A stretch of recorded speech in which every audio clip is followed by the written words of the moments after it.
to Home House and to our autumn open house. For those of you who I haven't had the pleasure to meet yet this morning, my name is Amy Nelson-Bennett. I'm the very proud CEO of Positive Luxury. I want to thank everyone for taking time out to be here today. We promise to have you on the road from any time between 10:30 and 11, but obviously if you have to fly, you can. My AV man. Can you hear me in the back without it? Yeah. Okay, cool. All right, big boys, we hope for that. So today's topic is luxury's new currency, trust, transparency, and the future of brand communications. I had a heavy hand in choosing the topic because I started my career in brand and marketing and always have stayed close to it. And we chose this today because we believe right now that it is truly luxury's new currency, building trust with your consumers. For decades, I think the industry, regardless of what sector you're representing today, has been built on heritage, it's been built on quality, it's been built on craftsmanship, but the rules have changed. Post-pandemic, lockdowns lifted, thank you, sir. Luxury benefited from revenge shopping. There might have been some changes in pricing. They soared upwards in many categories. Meanwhile, economies started to falter. World became a little bit less certain. And that created an interesting dynamic. Alongside that, I think particularly in the last couple of years, we've had some headlines about luxury and what goes on in our supply chains that haven't really helped perceptions of the industry more broadly. And all the while, wealth, which is what the luxury industry is ultimately dependent on, is moving from the generation of boomers down to younger generations whose definition of what luxury means is far more values-driven than perhaps previous generations like my own. And that has created a sort of gap, a trust gap within the luxury industry. And people are questioning, is luxury really worth it? Are the prices worth it? Is the quality still there? Is this an investment I should be making? So they're researching, they're looking for proof, and the things that we see customers asking for are not really surprising, and they're not necessarily specifically about sustainability. They want proof that that luxury product is better made. That seems a reasonable expectation. They want to be confident that it was designed responsibly, and they want to know that it was produced ethically. And that means you have to get outside of your own office, your own area in which you design your products and out into your supply chain. So the risks for that are real. I think we know what has happened to businesses who have been opaque about their supply chains or not known it as well as they should have. We see what can happen to brands with greenwashing. We've seen a lot of virtual signaling and disappointed consumers, and that has created both a problem for industry, but also an enormous opportunity. The challenge is how can we leverage sustainability and the work going on in our businesses to rebuild trust and reinforce the values that are inherent in luxury and that we depend on to maintain and grow our industry. So I'm very lucky today to be joined by two quite diverse panelists, but what they have in common is a career that has a mix of both what I guess we would call client side, but also agency side. And that's a really interesting perspective because you know the practicalities of operating within businesses, but you also get the hindsight if you work in agencies of seeing things across businesses and spotting trends from that. So I'm just going to do quick intros and then we're going to get into questions. There'll be some time for you guys to ask questions at the end, so just be curious, get some ideas in your head. First I'd like to start by introducing Isobel. She's a sustainability manager at Moet Hennessy. She's just finished about 3 years and she thinks she's got the hang of everything there in that organization. She's responsible for driving integration of the group's strategy across climate, biodiversity, and people in the UK and EMEA region. So a really interesting job. Prior to Moet, she worked as a consultant for Simply Sustainable across a broad range of topics, particularly ESG reporting and strategy, sustainability communications, and competitor benchmarking. She's passionate about sustainability, obviously. She's chosen it as her career, and is particularly focused on what she terms the just transition. ensuring that all voices are included in a sustainable transformation. Also very excited to have Suzanne Walters here, who's a director at Purple PR, that has been a big supporter and driver of growth in the luxury industry for a long time. Suzanne has got 25 years of experience in luxury fashion, marketing and brand communications specifically, so that's her expertise. Prior to Purple, she worked in senior roles at Ralph Lauren. She did a stint at Selfridges and survived to tell the tale. And she led marketing and comms for a lot of really cool, interesting labels, including NX Jeans, of which I'm a fan, and Saloni. More recently, at agency side, she's now heading up strategy and business development for the fashion division of Purple PR. She works with designers across the EMEA region and obviously liaises a lot with Purple PR's office in New York as well. So I'm going to give you guys the microphone. I'm going to relax and sit down now. There's some seats in the front if my lovely team would like to relax a bit. All right, I offered. So I'm going to ask just one opening question to get you guys started and ask each of you to answer it. So historically, our industry traded on heritage, it traded on exclusivity, it traded on craft. Today, we are really seeing, particularly I think in the last 6 to 9 months, trust and transparency emerging as markers of value. Why do you think this shift has sort of urgently risen for luxury, and what do you think is at stake if brands don't adapt? Who wants to go first? Isobel? Go for it. Can I just say before I start, this is a very chic room and I am coveting a lot of your goods. Lots of purses that I've seen that I will be approaching you about. Where is that from? But I think, to answer your question, traceability, transparency has become a key topic. Actually, Suzanne and I were speaking about this just before we started this panel. There has been several headlines detailing scandals across the fashion industry, but actually also from my perspective as well, wines and spirits, involving the use of contractors, and subcontractors, which is generally quite a common practice for my side of the industry. So wine and spirits, we own a percentage of our vineyards, but we also work with local farmers too, because we don't have enough land to produce a product. But all that aside, there's been a lot of scandals about human rights and ethics, and actually where products are being sourced from. And it's suddenly become this sort of key topic. And I think particularly in the age of social media, it's very easy for something to go wrong and it just sort of explode and spiral and fall out of control. And in many cases, businesses, including the likes of LVMH, haven't necessarily had visibility on what their contractors and what their subcontractors are doing, which has then led to these scandals like recently we saw with cashmere in particular for us. Laura Piano was involved in that, which is sort of seen as the epitome of luxury. And then you have consumers questioning you and saying, why would I spend so much money on a cashmere jumper if you don't actually even know where you're sourcing it from, and if the ethics behind that and human rights behind that are unstable. So it's become a key topic, and that is why it's now sort of the buzzword, I feel, traceability, transparency. It's a key focus for us in our strategy moving forwards. But also it's so essential to brands because luxury is exclusive, but also luxury has got to know where its core is. It's got to understand where that raw material comes from, and that is what makes it luxury.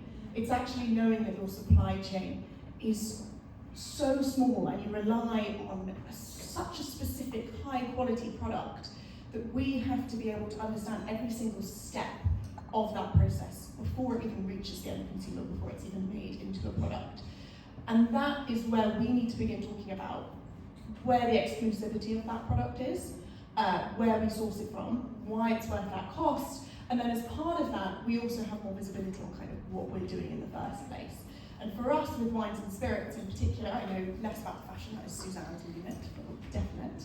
But for wines and spirits, where we source our grape from, that comes from a very exclusive region, Champagne in France. It's the only place in the world that you can actually make champagne. You can use things in a champenoise method, but unless it's made in Champagne using the champenoise method, it is not champagne.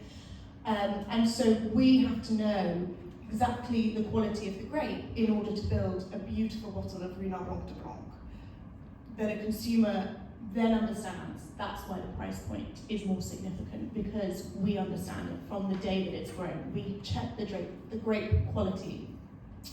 And I think that needs to become more of a narrative. I think historically people actually haven't been hugely interested in our supply chain, where our products come from. They just kind of go, okay, it's exclusive, has a certain price point, check.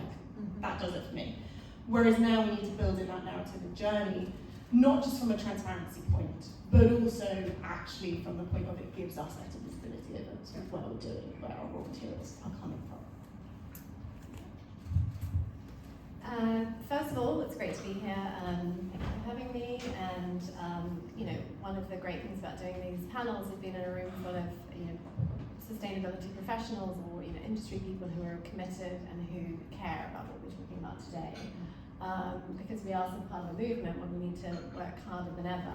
And I think, so to answer your question, Amy, and also to build on what Isobel has said, luxury is going through a huge shift right now, a really challenging time. And there's a lot of different reasons for that. There are economic headwinds, political, geopolitical issues. But one of the biggest challenges that luxury is facing is that we're seeing a shift in this questioning around value proposition of what luxury actually offers. Is it worth it? And that there's a generational shift as we see the spending power shift from obviously the older generations to Gen Z. And Gen Z by 2030 will be the biggest luxury cohort. So it is important to think about that shift in values. And Gen Z are much more, and we think about this a lot at Purple, because obviously we work very closely with a lot of different clients, and we're always looking to future-proof our communication strategies. And so we think about, what does this generation expect? And they have values in place which are around transparency and trust. They want to, they have sort of lifted the veil, if you like, on luxury, and that's been through TikTok, through Instagram, YouTube. Definitely, you see a lot more of a uncovering of what the luxury industry are doing. And so I think the question is luxury enough? And having just kind of finished up Paris Fashion Week, it's been a busy fashion month. The industry has had a lot of change, and new creative directors coming in. Consumer demand is softened for luxury, so there's pressure on making those results, those quarterly results. And so luxury is really looking to how can we make sure that we have a reason to exist, that we're actually making sure we have that proposition. And so the value proposition is everything. And one of the things we talk about a lot at Purple is how can we support our clients with that value proposition. And it is definitely a challenging time for luxury, for sure. So I think we are especially hoping that we can work on that today. Yeah, exactly. That's great. Don't worry, I'll talk loud. It's okay.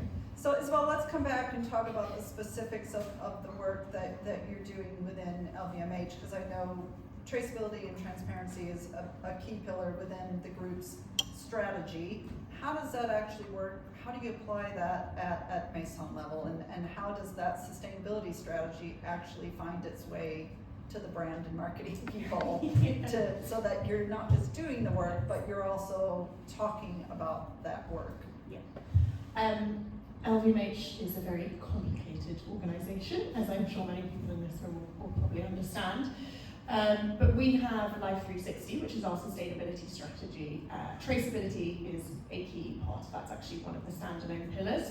And that, as a result, has to be cascaded throughout the group. And that includes fashion, that includes wines and spirits, and the selective retailing that we have. I work obviously more specifically on the Moet Hennessy side of things. And one way we have taken that forwards to our Maison, and we have over 30 Maisons just in the Moet Hennessy side of LVMH, is we have our own sustainability strategy that's built on LVMH Life 360 called Living Soils, Living Together. And again, transparency, supply chain traceability is very much integrated into that. We're more fortunate, actually, in a sense that we sort of, where our product comes from is in such a niche region. Even internationally, in the likes of Argentina, where some of our red wines are made for terrazas, again, we're working in a very small local geography.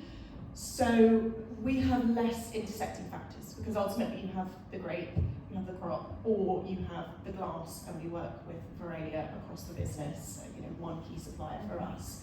So there's a little less complexity involved. However, we still need to have visibility on what is happening in our vineyards. We use a lot of part-time labourers, particularly for the harvesting season, which has actually just happened, August, September time. We bring in an extra 1,500 people every year who are contracted. And so we have to have visibility on, are they given suitable working conditions? Have they got suitable training to understand what type of grape we sort of need to be picking? Is it ready, is it not? And then ultimately how that's then brought into the production process.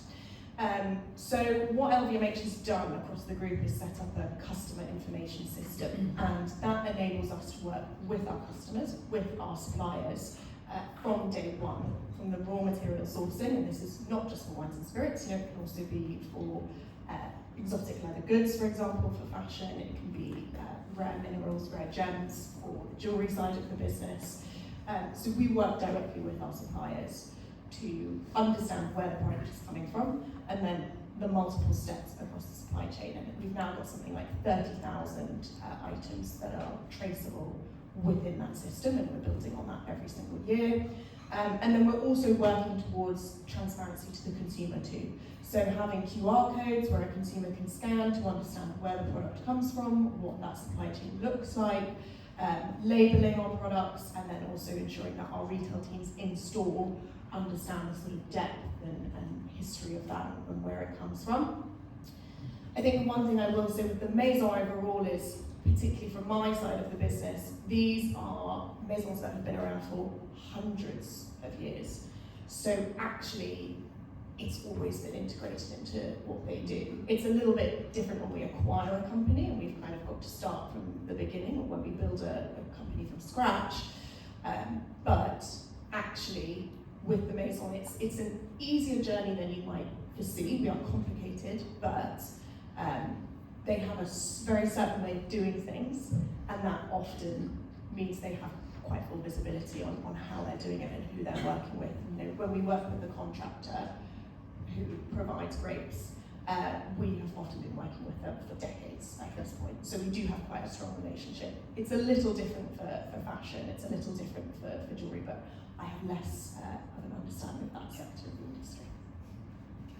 And are there any tips or tricks? I mean, I know LVMH is going to have power with its influence with its contractors and subcontractors, but every one of them is different. Are there pieces of advice or successes you've had in trying to build those relationships, engage them in your process, move them into a more systematic way of reporting that for you?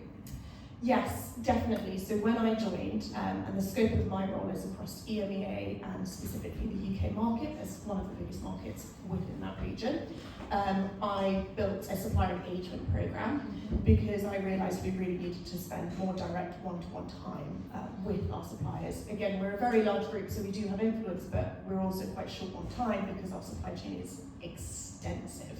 So the central purchasing teams don't necessarily have the visibility that I did on who our key suppliers were and what type of relationship we had with them, and also, to be frank, what they're doing on sustainability in the first place. In many instances, we'd actually never heard from them at all.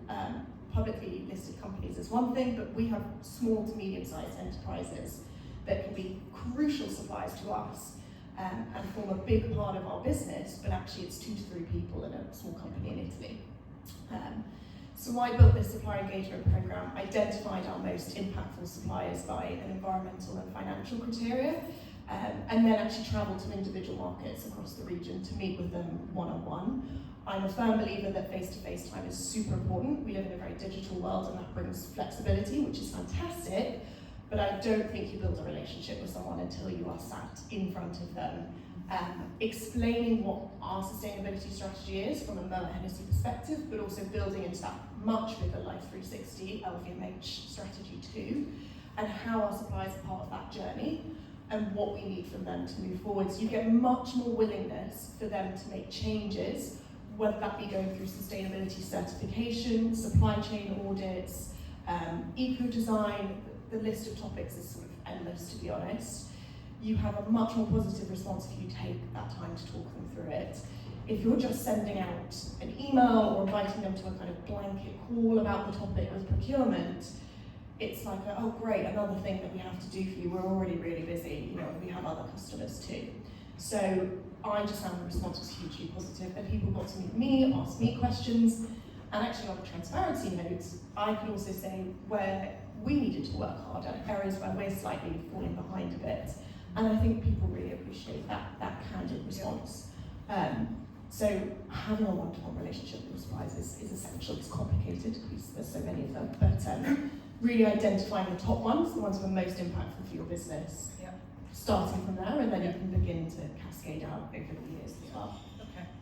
And Suzanne, I'm interested in your view about how sustainability has changed the way luxury brands communicate about their brand, their products. You know, what has changed, whether it's, you know, the larger campaigns, individual influencer activity, what impact has responsibility had on the way brands talk about themselves?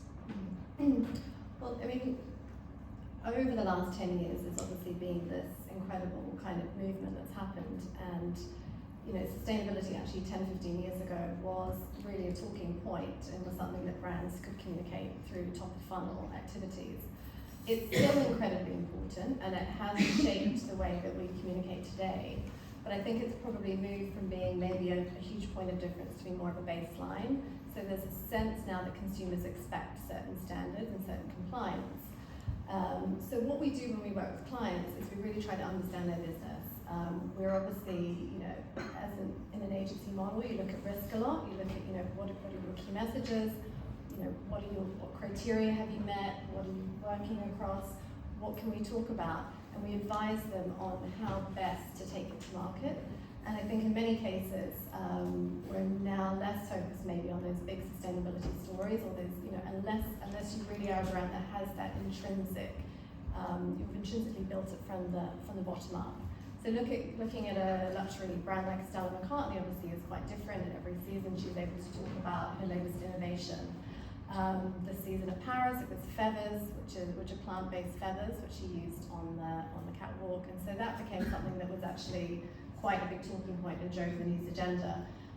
But you have to really think about, so when we take something to market and we want to speak to journalists, speak to editors, work with talent, we have to make sure that the brand really has done their homework. There's no skeletons in the closet. You have to have really, you know, made sure that it, you know, if you take something to market now, you have to be incredibly confident about that, because, you know, there is so much consumer backlash now.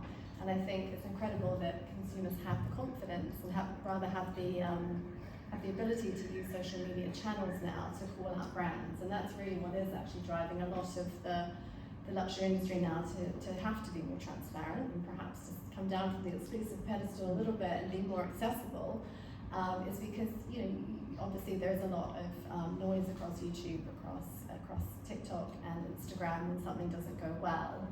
So I think sustainability has completely changed how we communicate in that. You know, there's absolutely this requirement now to make sure that you've got your house in order. But for a lot of brands, you know, they're just having to be quiet, and I think to maybe work in the background to get everything in place before they do start to amplify that. Which isn't to say that you shouldn't be completely transparent about where you are at with the journey. I think it's good to have information available across different touch points before we then look at how do we you know, amplify that further. Okay, and have you seen in the sort of greater call out this desire to know, you know, back to the farm, where did it come from? Where did the cotton come from? Where are the materials? How are they made? Are you seeing any creative ways, or do you have any ideas about how that might evolve in a way that is really brand positive for luxury? How that could, you know, when your house is in order, and for those who have it in order, what are you seeing as a communications opportunity? Mm-hmm. I think if it is something that has storytelling potential, so it's a strong talking point, and it's innovative, so maybe you're first to market or you have a very interesting creative approach, then obviously we always recommend a 360 approach because there should be a thread that runs through all of your communications. At Purple, we work particularly in the earned media space, so we do work more in terms of influence with editors and with talent. And so if you have an interesting story, we would look to take that to trade and industry press. It's obviously a good starting point is to talk to the industry, talk to the fashion or beauty industry, the luxury industry about what you're doing. But then also, if you're able to bring it to life, and I think that is where it really can have a much bigger impact is when you create something immersive. So depending on what it is that you're doing, and good examples are brands that have have kind of created like moments where you can enter that world. At the recent IPF forum, one of the denim brands was there. It was Nudie Jeans. So Nudie Jeans had a space outside the IPF forum where you could go and take your jeans at the beginning of the day to get them repaired and pick them up at the end of the day. It was a really kind of like very like cool sort of space that you could go into, learn a little bit about what they were doing. And so obviously those moments, but then that has to be integrated back with your full strategy. So you need to be able to then make sure that it's reflected across different touch points, across social, across digital.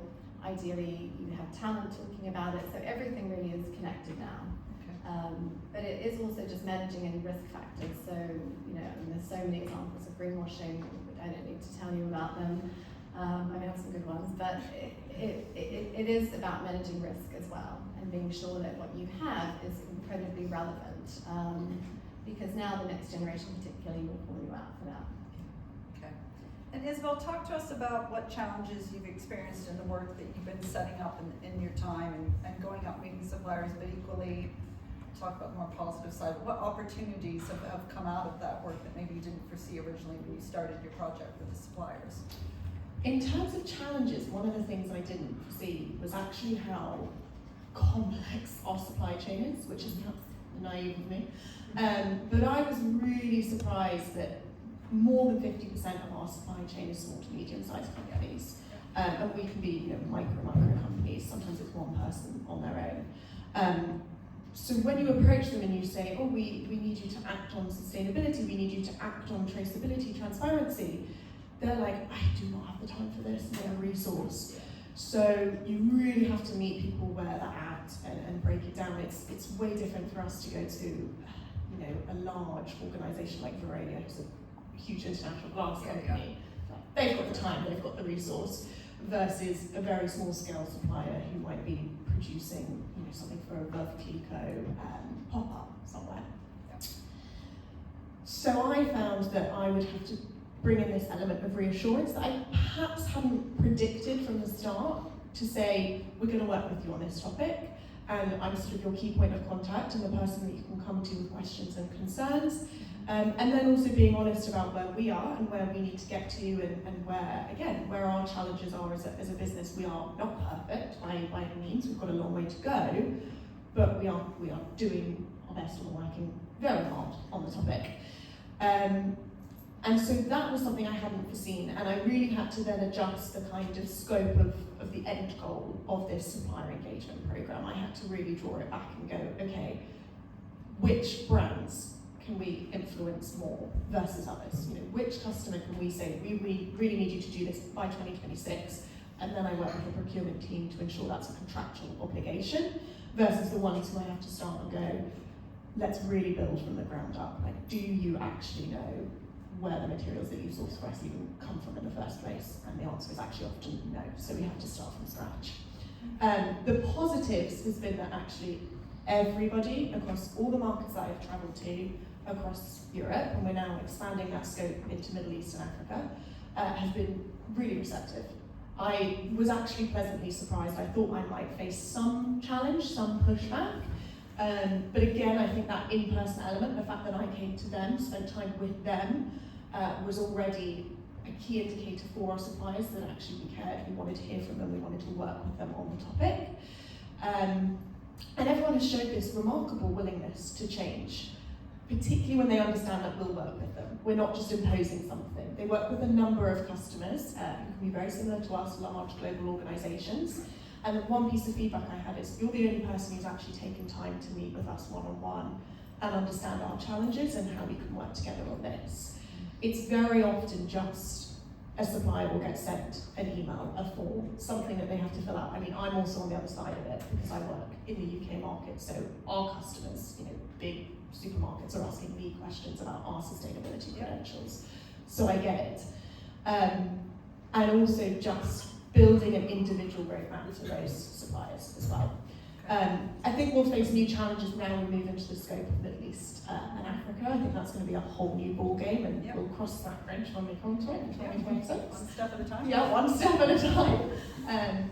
But yeah, I think it's just being honest, open, and willing to adapt and work together on the topic. It's also refreshingly empathetic to suppliers who I think are at the sort of the really harsh end of what is good intentions and an important move, but are often overwhelmed. Yes, 100%. Very overwhelmed. So, Suzanne, you talked about earned PR. I'm interested in your view about how, yes, brands have to manage the risk, but also in the world of earned media rather than paid for, what role can sustainability play? What stories can be told? What are the different ways that can work for a brand without it A, being greenwashing, or B, being virtue signaling? What advice would you give brands to avoid the sort of pitfalls and actually leverage it as an opportunity to address the value gap? Yeah, I mean, I think, it's important to be very positive about everything that brands, and particularly the luxury space, are working on, because the compliance, the work that you're doing, everything is really important, and we need to be supporting that with communication. So we don't necessarily, even though we want to be risk averse, we also need to think about how can we make sure that you're leading. So in the luxury industry, it needs to be seen to be leading by example. Luxury should be setting a great example for what good looks like in the space, what conscious, low impact operations look like, and how can we all be working together. And so I think there are some great examples of fashion brands that are doing a brilliant job of it. I think over the last 10 years, Levi's particularly has probably led the market for in terms of something that's been very integrated throughout their entire operation. It's very much about now making sure that it is seen as it's more baseline. So it's making sure that that not just ticking boxes, but that you're able to show the consumer the value that you're offering. And I think we talked about the value proposition earlier, but Gen Z now are obviously questioning the value of luxury. They're looking at these very high price points. They're looking at the ethical issues that are coming out. They're looking at all of the things we talked about, the lower consumer demand, the rise of resale, the rise of vintage, which is a very important topic I think we could talk about as well. So when it comes to communicating about what you're doing, it is important to just think about that wider landscape of what's going on and how can I get cut through within that. And you just need to have a very strong, authentic, point of view as a brand. Take it back to the DNA. Paris Fashion Week, Chanel, Mathieu Blase was very much saying luxury is not enough, and that's because luxury needs to be so much more. It needs to be trustworthy, transparent to the consumer. So if you have those values in place, you've done the work, then I think it's possible to communicate in the space. And we would work with our clients to come up with the right approach. We would still really want to support that positive messaging in the market, for sure. Okay. I want to give the audience some time, so I just want one quick final question for each of you, and then I'll run around with the microphone for people. If you gave the audience one piece of advice for brands that are trying to build traceability and transparency into, I guess, their company culture and their brand's communication strategy, what's the one thing you would recommend brands really do that matters? One thing. One piece of advice. I know, it's hard to choose.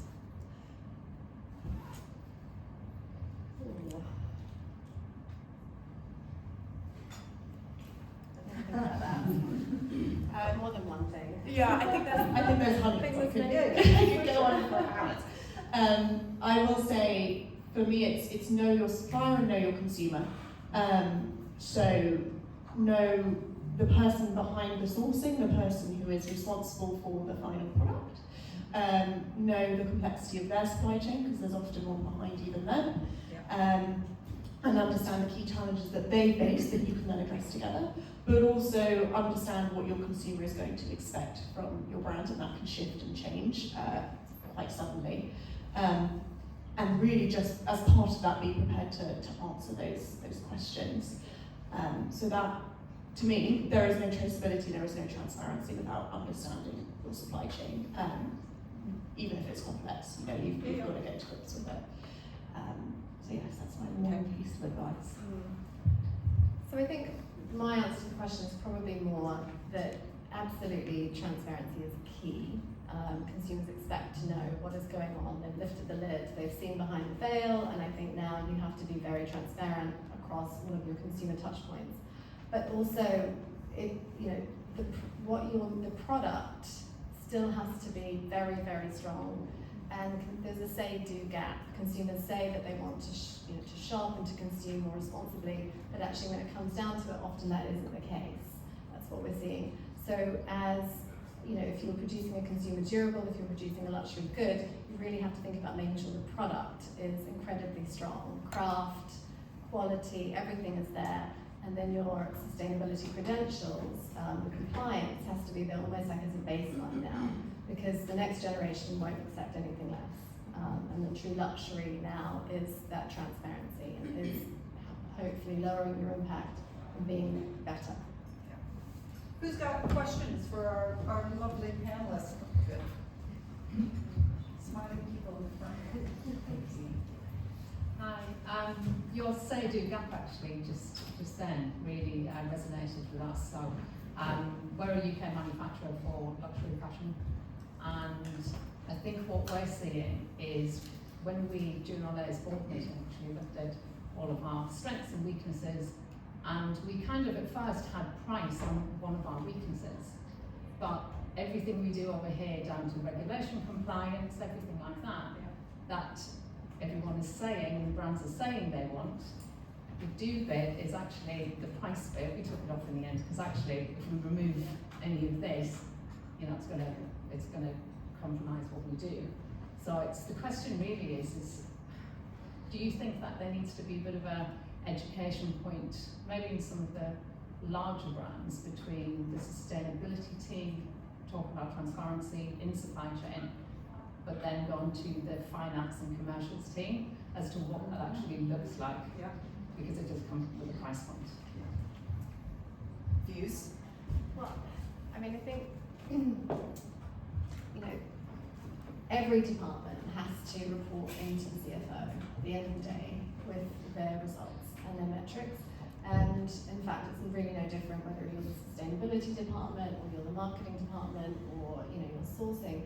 And I think actually it's coming up with agreeing within the organisation what the ROI metrics for this are, and and having that agreement that it's important and that it's part of the framework of what we're doing and we're working towards something. There's a lot of research that backs up that we need to have this in place, and that we need to be future-proofing our businesses, future-proofing our supply chains, basically ensuring that we are going to be a sustainable business going forward. So I think it's sitting down around the boardroom table and agreeing what that ROI is. What are those metrics? What are we working towards? How do we measure this? Because having been an in-house marketeer for a long time, spending a lot of time, obviously trying to prove, how social media is, impacting, why followers go up, why is that a good thing? We've all been there, and so I think this is probably no different. It's just we have to unpack it, and the metrics are there, and it's maybe a longer term view. To answer your question, yes, 100% the finance team need to be on board. In fact, every team, as Suzanne said, needs to be on board. And I, as a big part of my job, I spend a lot of time engaging with leadership across the business. And that can be in individual markets. It can also be top leadership who have the scope of EMEA in their role, particularly because legislation is also actually changing across the EU predominantly, but we see a knock-on effect from that. And yes, it is something that needs to be reflected in the pricing, and I find it interesting that it's something you put up as a sort of weakness and then actually took away, because I agree with you. A product that is sourced ethically, sustainably, is going to have a higher price point, and and that is what makes it a more premium product. And again, that's something that we need to be quite open with consumers on, I feel, in terms of like, this is why it is at a more premium price point. Which is why when we have these sort of scandals that shock the industry a bit, we bounce back from that and do better and do more. But there is absolutely no way you can integrate sustainability across a business, beyond a business, without having everyone on board. You know, every team's got to have a level of understanding, responsibility, and you've ultimately got to have that leadership sign-off for certain. So yeah, that resonates a lot. Let's see. Yep. Thank you. I work in the beauty industry, and I know the supply chain is very complex in the beauty industry. And how far do you think we can go in the transparency? Because I just saw, I was at a trade show last week, and I saw the last Louis Vuitton beauty launch, and I saw which supplier was doing the lipstick and the case, but we're not allowed to talk about it because it's not public information. I wonder, because these people that do this packaging are really like craftsmen as well, they do very good work. How far can we go in like being transparent about the supply chain and the supplier behind a luxury product?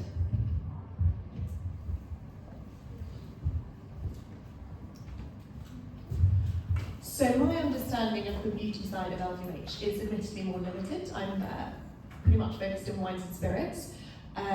So for us, it's less of a challenge because again, we have less complexity around it. Kind of everyone knows where a champagne or cognac comes from at the most basic level.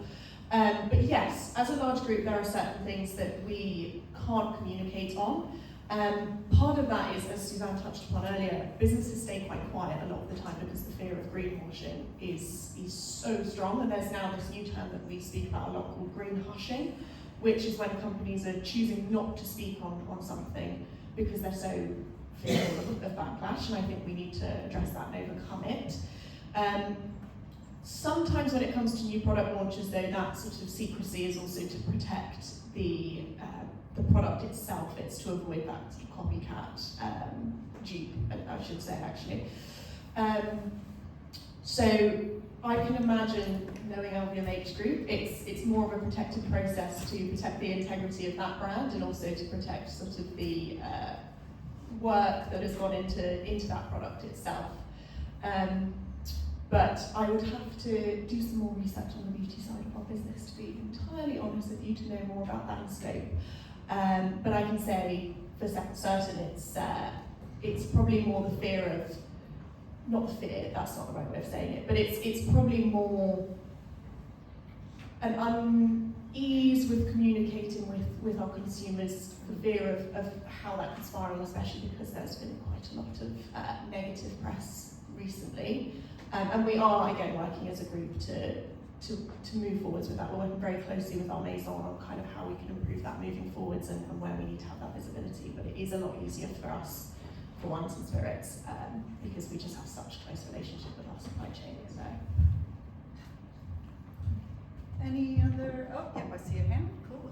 One final question.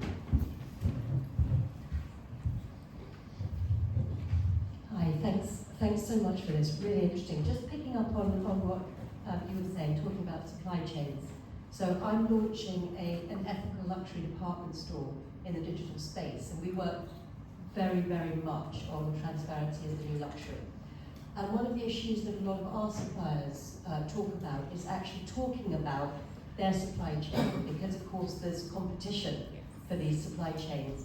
So I think that's probably something that a lot of brands here will be able to recognise, is the ability to be transparent can be compromised by that. And so we need some sorts of forms of verification, which is why I love Positive Luxury, because they do that. What do you advise for those brands that want to be transparent but don't want to lose their suppliers to other competitors?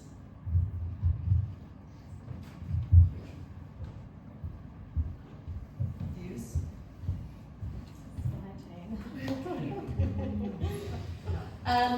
Yes, so that is something that came up during the supplier rewarding program that I've been running. Is of course actually one of the big things that was flagged to us from the start is we brought all the suppliers into a room together. I sort of forgot to say that earlier, and everyone was like, "Oh my God, why would you do that? They're competitors." But actually it led to such fruitful conversation because they all began to realise they had similar challenges. But yes, understanding that there is an element of protection over their supply chain.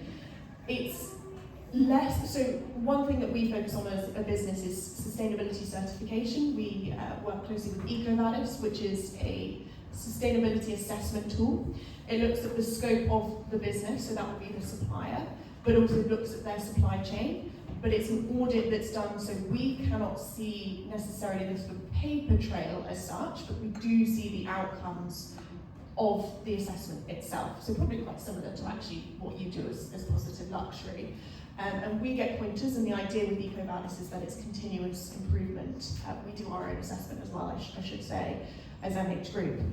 And so we can see the strengths, we can kind of see the areas for improvement, and the goal is for a supplier to improve that score every year. And as part of that process, they don't have to reveal any protected information to us. Again, that's not something that I would ever force a supplier's hand in providing, because I understand that that is a very delicate and protected relationship. I don't need extensive details, it's more things that I need to understand, you know, where it comes from, what type of labour is involved, what's the geographical location of said product, as opposed to necessarily the actual business. So there is a way that we can do it that anonymises it, and then we also work with the certification board to do it in the most ethical, transparent way possible, also designed around that continuous improvement too. Great. Any quick and simple final questions before I wrap up? No? Okay, wonderful. Well, we started the panel by talking about luxury having changed. And I think that's something that is just not even part of luxury, that's part of our world now, and change is going to continue. And as part of that, I think what we're talking about today is a growing insatiable consumer demand to look behind the sort of curtain of luxury and understand what's going on behind the scenes, to work collaboratively with suppliers to protect the things that need to be protected, and perhaps be more collaborative wherever it's possible to help this mission. I want to thank our panelists today for being part of the conversation, for backing the drive and being supporters of transparency and traceability, both from an impact point of view as a business and a belief that is driving the quality of your product, but also as a way to enhance brand storytelling.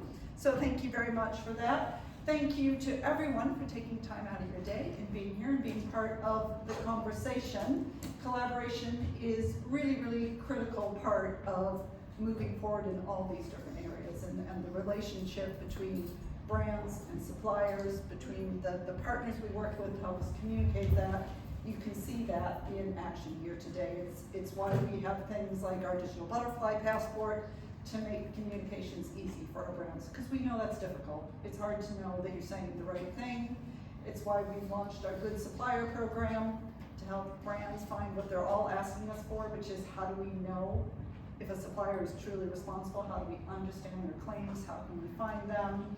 And it's why we're hosting events like that, so that people can see that a lot of the challenges everyone's facing as a business are actually quite common challenges that we can solve better together. So hopefully this has been useful and interesting, and you've met some nice people today, which is ultimately the purpose, is to make friends and people that you can find solutions with and share your challenges.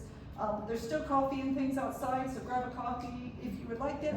The team here at Positive Luxury, who have beautifully organized this day alongside the home house team, we're all hanging around to say hi to everybody. So if you've got questions, or you want to come up and say hi to our panelists quickly, that would be great. But I hope everybody has a lovely rest of day, and I hope everybody has a lovely rest of 2025, and may 2026 be calmer. Thank you, everyone.